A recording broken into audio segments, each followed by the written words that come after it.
ಇನ್ನು ಬಹಳ ಮುಖ್ಯವಾಗಿ ನಾನು ಹೇಳಲೇಬೇಕಾದದ್ದು ಉತ್ತರ ಕರ್ನಾಟಕದ ತಿನಿಸು ತಿಂಡಿ. ಅಯ್ಯೋ ಸಂಭ್ರಮಪ್ಪ ಅದು. ನಮ್ಮಲ್ಲಿ ಹೂರಣದ ಹೋಳಿಗೆ ಅಂದರೆ ಮುಗೀತು. ಆ ಹೂರಣದ ಹೋಳಿಗೆ ಹಾಗೆ ತಿನ್ನೋಂಗಿಲ್ಲ ಸ್ವಾಮಿ. ಬರೀ ಹೋಳಿಗೆ ತಿಂದರೆ ಅದು ಏನು ಅರಸಿಕರು, ನೀವು ಅರಸಿಕರು. ತಿನ್ನಬೇಕಾದ್ರೆ ಹೋಳಿಗೆ ಹಾಕ್ಕೋಬೇಕು, ಅದು ಪೂರ್ತಿ ನೆನೆಯುವಷ್ಟು ತುಪ್ಪ ಹಾಕ್ಕೋಬೇಕು. ಇದ್ರ ಏನು ಹೋಳಿಗೆಗೆ ಅಪಮಾನ ಮಾಡಿದ ಹಾಗೆ. ಆ ಹೋಳಿಗೆ ನೆನೆಯುವಷ್ಟು ತುಪ್ಪ ಹಾಕ್ಕೋಬೇಕು. ಇನ್ನು ಕೆಲವ್ರು ನೋಡ್ಬೇಕು ಹ್ಯಾಕೆ ತಿಂತಾರೆ ಅಂತ. ಹೋಳಿಗೆಗೆ ಸಕ್ಕರೆ ಹಾಕ್ಕೋತಾರೆ, ಒಂದು ದೊಡ್ಡ ದೊನ್ನೆ ಅಥವಾ ಬಟ್ಲು ತುಂಬ ತುಪ್ಪ ಇಟ್ಕೋಬೇಕು, ಹೋಳಿಗೆನ ಒಂದು ಚೂರು ಮುರಿದು ಅದರಲ್ಲಿ ಅದ್ದಬೇಕು. ಅದ್ದಿದ್ರೆ ಅದು ಬ್ಲಾಟಿಂಗ್ ಪೇಪರ್ ಥರ ಪೂರ್ತಿ ಹೀರ್ಕೊಂಡ್ಬಿಡುತ್ತೆ. 2 ತುತ್ತಲ್ಲಿ ಒಂದು ಬಟ್ಲು ತುಪ್ಪ ಮುಗೀತು, ಮತ್ತೆ ಹಾಕ್ಸ್ಕೊಳ್ಳೋದು. ಹೋಳಿಗೆ ಮುಗಿಯೋ ತನಕ ತುಪ್ಪ ಇರಬೇಕು, ತುಪ್ಪ ಇರೋ ತನಕ ಹೋಳಿಗೆ ಇರಬೇಕು. ಆ ಹೋಳಿಗೆ ತುಪ್ಪ ಹೊಡಿ ನಮ್ಮಪ್ಪ ಅಂತ ಒಂದು ಮಾತು. ಅದು ಕಡುಬು ಭಾಳ ಫೇಮಸ್. ಶೇಂಗಾ ಹೋಳಿಗೆ ಏನು ಚಂದಾರಿ ಅದು. ಯಾರು ಕಂಡು ಹಿಡಿದ್ರಪ್ಪ, ನೊಬೆಲ್ ಪ್ರಶಸ್ತಿ ಕೊಡಬೇಕು ಅನಿಸುತ್ತೆ. ಆ ಶೇಂಗಾ ಹೋಳಿಗೆ ಹಿಂಗೆ ಮುರಿದು ಬಾಯಲ್ಲಿ ಹಾಕ್ಕೊಂಡ್ರೆ ಕಚಪಚ ಅಂತ ಬರಲ್ಲ, ಕುಟುಂಬ ಬರಬೇಕು. ಅರ್ಧ ಶೇಂಗಾ ಬರಬೇಕು ಬಾಯಿಗೆ. ಅದ್ರ ರುಚಿನೇ ರುಚಿರಪ್ಪ. ಶಾವಿಗೆ ಮಾಡೋದು ನಮ್ಮಲ್ಲಿ ವಿಚಿತ್ರ. ಶಾವಿಗೆ ನಮ್ಮಲ್ಲಿ ಈಗಾಗೆ ಅಂಗಡಿಯಲ್ಲಿ ತೊಗೊಂಬಂದು ಸೇಮಿಯಾ ಅಂತಲ್ಲ. ಮಾಡಬೇಕಾದ್ರೆ ಎಷ್ಟು ಕೆಲಸ ಹೆಣ್ಮಕ್ಳು ಮಾಡಬೇಕು. ಮಾಡಿ ಒಂದು ಕೋಲಿಗೆ ಹಾಕಿ ಇಳಿಬೇಕು. ಅದನ್ನು ಹೇಳೋದು ಇಡೀ ದಿವಸ ಕೆಲಸ ಅದು. ಅದನ್ನು ಏನು ದಾರ ತಿನ್ನ ದಾರ ಬಂದಂಗೆ ಬರಬೇಕು. ಅದನ್ನು ಕತ್ತರಿಸಿ ಇಟ್ಕೋಬೇಕು. ಎಷ್ಟು ಅಪರೂಪದ ಶಾವಿಗೆ ಮಾಡ್ತಾಯಿದ್ರು ಗೊತ್ತಾ. ಸಜ್ಜಿಕಾ ಅಂತ ಮಾಡ್ತಾರೆ ನಮ್ಮಲ್ಲಿ ತಿನಿಸು. ಅದ್ಭುತ. ಸಜ್ಜಿಕಾ ಮಾಡಿದ್ರೇನ್ರಿ ಇವತ್ತಾ? ಸಜ್ಜಿಕಾ ಮಾಡಿದ್ರೆ ಬನ್ರಿ ಊಟಕ್ಕೆ ಅಂತ ಹೇಳ್ತಾರೆ. ಮಾಲೇದಿ ಅಂತ ಅದ್ಭುತ ತಿನಿಸೋದು. ಅದ್ರ ಮೇಲೆ ತುಪ್ಪ ಹಾಕ್ಕೊಂಡು ತಿಂದ್ರೆ ಅದರಂಥ ರುಚಿನೇ ಬೇರೆ. ಇದರ ಜೊತೆಗೆ ಸಾಮಾನ್ಯವಾಗಿ ಕೆಲವು ಕ್ಷೇತ್ರಗಳು, ಕೆಲವು ಊರುಗಳು ತಿಂಡಿಗೋಸ್ಕರನೇ ಫೇಮಸ್ ಆಗಿದ್ದಾವೆ. ಧಾರವಾಡಕ್ಕೆ ಹೋದರೆ ಲೈನ್ ಬಜಾರ್ಗೆ ಹೋಗಿ ಪೇಡೆ ತರದೆ ಹೋದರೆ ನಿಮ್ಮ ಧಾರವಾಡ ಭೇಟಿ ವ್ಯರ್ಥ. ಅದು ಲೈನ್ ಬಜಾರ್ ಪೇಡ ಅಂತ. ಧಾರವಾಡ ಅಂದರೆ ಪೇಡ, ಬೆಳಗಾವಿ ಅಂದರೆ ಕುಂದ ತರಬೇಕು. ಇನ್ನೊಂದು ವಿಶೇಷ ಇದೆ ಬೆಳಗಾವಿದು, ಬಹಳ ಜನ ಬಳಸಲ್ಲ ಅದನ್ನು. ಅದ್ಭುತ ಅದು. ಅಲ್ಲಿ ಮಾಡುವಂಥದ್ದು ಸಾಕರ್ ಪೋಳಿ ಅಂತ. ಸಾಕರ್ ಪೋಳಿ ಅಂದರೆ ಮಂಡಿಗೆ ಅಂತ. ಆ ಮಂಡಿಗೆ ಮಾಡ್ತಾರೆ. ಆ ಮಾಡೋದು ನೋಡ್ಬೇಕು. ಹೀಗೆ ಕೈಗೆ ಹಾಕ್ಕೊಂಡು ಹೀಗೆ ಮಾಡಿ ಒಂದು ಬುಟ್ಟಿ ಮೇಲೆ ತೆಳ ಬೆಂಕಿ ಹಾಕಿ ಅದ್ರ ಮೇಲೆ ಹಾಕಿ ಮಾಡ್ತಾರೆ. ಏನು ಕಾಗದದಷ್ಟು ತೆಳ್ಳಗಿರ್ತದೆ. ಅದು ಏನು ಸಿಹಿ, ಅದೇನು ರುಚಿ, ಅದ್ಭುತ. ಅದನ್ನು ಹಸಿ ತೆಗೆದ ತಕ್ಷಣ ನೀಟಾಗಿ ಮಡಿಚಿಟ್ಟಿರ್ತಾರೆ. ಇವತ್ತಿಗಾದರೂ ಬೆಳಗಾಮಲ್ಲಿ ಆ ಮಂಡಿಗೆ ಬಹಳ ಫೇಮಸ್. ಅದು ಕರದಂಟು 2 ಕಡೆಗೆ, ಒಂದು ಕಡೆ ಅಲ್ಲ. ಗೋಕಾಕದ ಕರದಂಟು ಬೇರೆ, ಅಮೀನಗಡ ಕರದಂಟು ಬೇರೆ. 2 ಕರದಂಟೆ, ಅವೆರಡು ರುಚಿನೇ ಬೇರೆ. ಆ ಕರದಂಟೆಗಳೇ ಬೇರೆ. ಆ ಅಂಟನ್ನು ಉಳಿಸೋದಿದೆಯಲ್ಲ, ಎಂಥ ಅದ್ಭುತ ಶಕ್ತಿಯಪ್ಪ ಅದು. ಯಾರು ಕಂಡು ಹಿಡಿದ್ರೋ ಅಲ್ಲಿರುವಂಥ ಗೇರು ಬೀಜ, ಗೋಡಂಬಿ ಎಲ್ಲ ಹಾಕಬೇಕು, ಕೊಬ್ಬರಿ ಹಾಕಬೇಕು, ಅದರೊಳಗೆ ಅಂಟು ಹಾಕಬೇಕು. ಅದನ್ನೆಲ್ಲ ಹಾಕಿ ಮಾಡುವಂಥದ್ದು ದೊಡ್ಡ ಕಲೆ ಕರದಂಟು. ನಮ್ಮಲ್ಲಿ ಬಹಳ ಅತ್ಯಂತ ಪ್ರಸಿದ್ಧವಾದ ತಿನಿಸು ಅಂದರೆ ಗಿರ್ಮಿಟ್, ಚುರುಮುರಿ ಅಂತೀವಿ ನಾವು. ಆ ಚುರುಮುರಿನ ಗಿರ್ಮಿಟ್ ಮಾಡಿ ತಿನ್ನೋದಿದೆಯಲ್ಲ. ಮತ್ತು ಗಿರ್ಮಿಟ್ ಬರೀ ತಿಂದ್ರೆ ರುಚಿ ಏನ್ರಿ? ಅದ್ರ ಜೊತೆಗೆ ಮೆಣಸಿನಕಾಯಿ ಇರಬೇಕು, ಮಿರ್ಚಿ ಅಂತ. ಆ ಮಿರ್ಚಿ ಇರಬೇಕು, ಗಿರ್ಮಿಟ್ ಇರಬೇಕು. ಮಿರ್ಚಿ ಬಜಿ ಅಂತ. ಆ ಮಿರ್ಚಿ ಬಜಿ ಒಂದು 4 ಕಾಯಿ ಇಟ್ಕೋಬೇಕು ನಾವು. ಇಟ್ಕೊಂಡು ಹೆಂಗೆ ಮಾಡೋದು? ಅದನ್ನು ಕಚ್ಕೋಬೇಕು, ಗಿರ್ಮಿಟ್ ತಿನ್ಬೇಕು, ಕಚ್ಕೊಂಡು ತಿನ್ನಬೇಕು. ಅದು ತೀರಾ ಸಪ್ಪಗಿರೋಲ್ಲ, ತೀರಾ ಖಾರ ಇರೋಲ್ಲ. ಕೆಲವೊಂದು ಸಲ ಖಾರ ಮೆಣಸಿನ್ಕಾಯಿ ಬಂದ್ಬಿಡುತ್ತೆ. ಬಂದಾಗ ಅಂದ್ಕೊಂಡೇ ತಿನ್ಬೇಕು ಅದನ್ನು. ಅದೇ ರುಚಿ ಅದು. ತೊಗೊಂಡಾಗ ತುಟಿಯೆಲ್ಲ ಕೆಂಪಾಗಿರಬೇಕು. ಆ ಗಿರ್ಮಿಟ್ಟು ಮಿರ್ಚಿ ಬಜಿ ತಿಂದರೆ ಅದ್ರ ಖುಷಿನೇ ಬೇರೆ. ಎಲ್ಲಕ್ಕಿಂತ ಮುಖ್ಯ ನಮ್ಮ ಉತ್ತರ ಕರ್ನಾಟಕದ ಊಟ ಅಂದರೆ ಜೋಳದ ರೊಟ್ಟಿ. ನಮ್ಮ ಕಡೆ ಜೋಳ ಅಂದರೆ ಮಾಂದಂಡಿ ಜೋಳ ಅಂತ. ಮಾಂದಂಡಿ ಜೋಳ ಅಂದರೆ ಮುತ್ತಿದ್ದಂಗೆ. ಆ ಹಿಟ್ಟು ಖುಷಿ. ನಾನು ನೆನಪಿದೆ, ಸಣ್ಣವನಿದ್ದಾಗ ಗಿರಣಿಗೆ ಹೋಗಬೇಕು ಹಿಟ್ಟು ಮಾಡಿಸ್ಕೊಂಡು ಬರೋದಕ್ಕೆ. ಆ ಜೋಳ ಮೇಲೆ ಹಾಕಿ ಆ ಕೆಳಗಡೆ ಬಿಸಿ ಹಿಟ್ಟು ಬರ್ತದಲ್ಲ, ಕೈಯಿಂದ ಹಾಕಿ ನೋಡಬೇಕು. ಸ್ವಲ್ಪ ಉರುಟಿರಬೇಕು. ರೊಟ್ಟಿ ತೀರಾ ಸಾಫ್ಟ್ ಆದ್ರೆ ನಡೆಯಲ್ಲ, ಸ್ವಲ್ಪ ಉರುಟಿರಬೇಕು.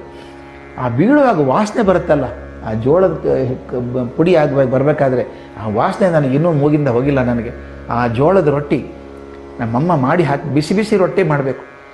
ಬಿಸಿ ರೊಟ್ಟಿ ಮೇಲೆ ಒಂದು ಲಿಂಬೆಕಾಯಿ ಗಾತ್ರದ ಬೆಣ್ಣೆ ಹಾಕ್ಕೋಬೇಕು. ತೀರಾ ಸಣ್ಣದ ಲಿಂಬೆಕಾಯಿ ಗಾತ್ರದ್ದು ಹಾಕ್ಕೊಂಡಾಗ ಅದು ಕರಗಬೇಕು ಅದರೊಳಗೆ. ಅಂದರೆ ಜೋಳದ ರೊಟ್ಟಿ ಪೂರ್ತಿ ಬೆಣ್ಣೆಯಲ್ಲಿ ನೆನಿಬೇಕು. ಅದರ ಜೊತೆಗೆ ಎಣ್ಣೆಗಾಯಿ ಪಲ್ಯ ಇರಬೇಕು. ಸಣ್ಣ ಮಿಡಿ ಬದನೆಕಾಯಿ ತಂದು ಅದನ್ನು ಕಚ್ಚಿ ಅದರ ಮಸಾಲೆ ತುಂಬಿ ಎಣ್ಣೆಯಲ್ಲಿ ಬೇಯಿಸಿದಾಗ ಆ ಜೊತೆ ಇದೆ ನೋಡ್ರಿ, ಆ ಜೋಳದ ರೊಟ್ಟಿ, ಆ ಎಣ್ಣೆಗಾಯಿ ಪಲ್ಯ ತಿನ್ನಬೇಕು. ಅದರ ಜೋಡಿ 2 ಸಾಥಿ ಇದ್ದಾವೆ. ಶೇಂಗಾ ಚಟ್ನಿ ಅಂತ. ಅದು ಕೆಲವು ಶೇಂಗಾ ಚಟ್ನಿ ಅಂತ, ಕೆಲವು ಖಾರದ ಚಟ್ನಿ ಅಂತಾರೆ. ಶೇಂಗಾ ಹಾಕಬೇಕು, ಖಾರ ಪುಡಿ ಹಾಕಿರ್ತಾರೆ, ಬೆಳ್ಳುಳ್ಳಿ ಹಾಕಿರ್ತಾರೆ. ಅಯ್ಯೋ, ಅದಕ್ಕೆ ಮೊಸರು ಹಾಕ್ಕೊಂಡು ತಿಂದ್ಬಿಟ್ರಿ ಸ್ವರ್ಗ ಎಲ್ಲಿದೆ ರೀ? ಸ್ವರ್ಗದಲ್ಲಿ ಇಂಥ ಊಟ ಕೊಡೋಕೆ ಆದೀತಾ ಎಲ್ಲಾದರೂ? ಅದ್ರ ಜೊತೆ ಗುರೆಳ್ಳು ಹಿಂಡಿ ಬರಬೇಕು. ಹುಚ್ಚೆಳ್ಳು ಅಂತ ಕೆಲವು ಅಂತಾರೆ, ಗುರೆಳ್ಳು ಅಂತಾರೆ. ಆ ಗುರೆಳ್ಳು ಹಿಂಡಿ, ಶೇಂಗಾ ಹಿಂಡಿ, ಅದ್ರ ಜೊತೆಗೆ ಕೆನೆ ಮೊಸರು ಇರಬೇಕು. ಅದಕ್ಕಿಂತ ಮುಖ್ಯವಾಗಿ ಅದ್ರ ಜೊತೆ ಮೆಂತ್ಯ ತೊಪ್ಲ, ಹಸಿ ಮೆಂತ್ಯ ತೊಪ್ಲ ಇಟ್ಟಿರ್ತಾರೆ, ಅದನ್ನು ತಿನ್ನಬೇಕು.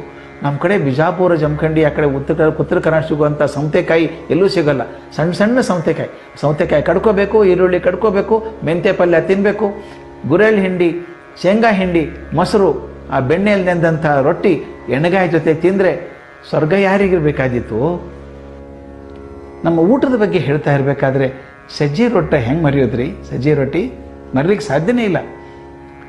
ಎಷ್ಟು ಚೆನ್ನಾಗಿರುತ್ತೆ ಗೊತ್ತಾ? ಸಜ್ಜಿ ಕೆಲವ್ರು ಮಾಡ್ತಾರೆ, ತೆಳ್ಳಗಿರುತ್ತೆ, ಅದೊಂದು ತಿಂಗಳಗಟ್ಟಲೆ ಇಟ್ಕೊಂಡು ತಿನ್ಬೋದಪ್ಪ.